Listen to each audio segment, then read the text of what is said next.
This is part 3 of our teaching series on the gospel. In part 1, we covered the important revelation that Jesus is God and is the creator of all things.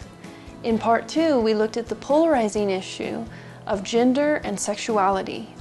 In the beginning, God created two genders, male and female, and He created sexuality with the purpose of reproduction, which needs to be expressed between one man and one woman. In part 3, we're going to look at the authority and the dominion that God gave to man over the earth. God's first commands to mankind were to be fruitful and multiply, fill the earth and subdue it, and rule over every living thing that moves on the earth. As I grew up in a Christian home and a Christian church, it was never taught to me the full implications of being commanded to subdue the earth and rule over every living thing. I grew up around people with an understanding that God controls everything and we control nothing. I've come to identify this belief as the sovereignty of God doctrine. Within this belief are the ideas that if something happens, it must have been God's will for it to happen, or for it to happen as it did. Children are killed, people die of cancer, storms destroy entire regions of the world, all by the will of God. If it happened, it must have been God's will. Prayers within this belief are even prayed as, if it is your will.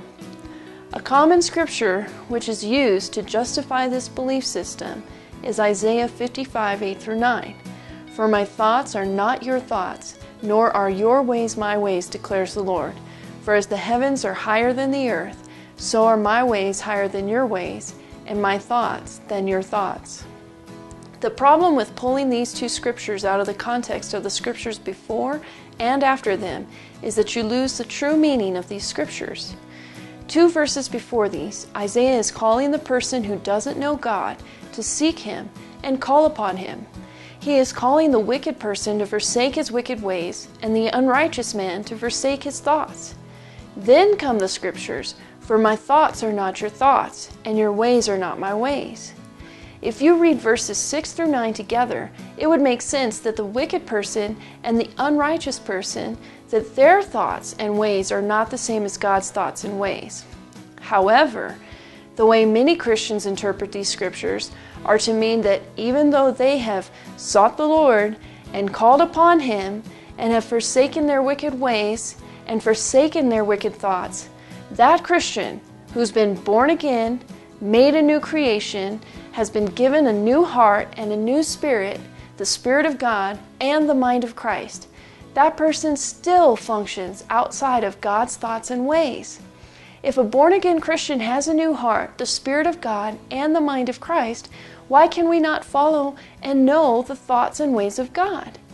These verses are used to explain why a child dies at the hands of a drunk driver, or why a person of faith dies with cancer. Well, God's thoughts are not our thoughts, and God's ways are not our ways. Really?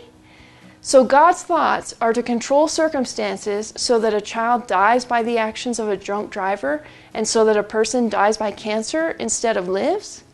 If this were true of a worldly sovereign, we would classify them in the same category of leadership as Hitler, Stalin, and Mao Zedong. And since when does being the sovereign mean that the sovereign has the ability to control their citizens' actions? God, unlike earthly sovereigns, is capable of controlling His creation. But is that His original design and intent? According to Genesis 1:28, it seems that God appointed mankind as the sovereigns upon the earth. He commanded man to subdue and rule over the earth.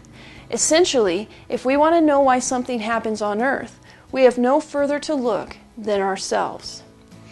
God created mankind in His image and gave him His dominion and His authority over the earth. He gave us free will, the ability to choose, even to choose other than Him and His will.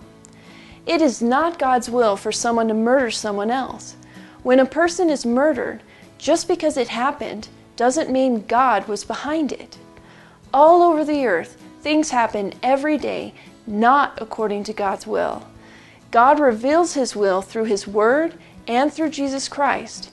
And we don't need to look at tragedy through the lens of His thoughts are higher than our thoughts, His ways different than our ways. He doesn't need to use a murderer to accomplish His purposes on the earth. Instead, He promises to turn all things for good. But He doesn't cause all things, including the tragedies of this life.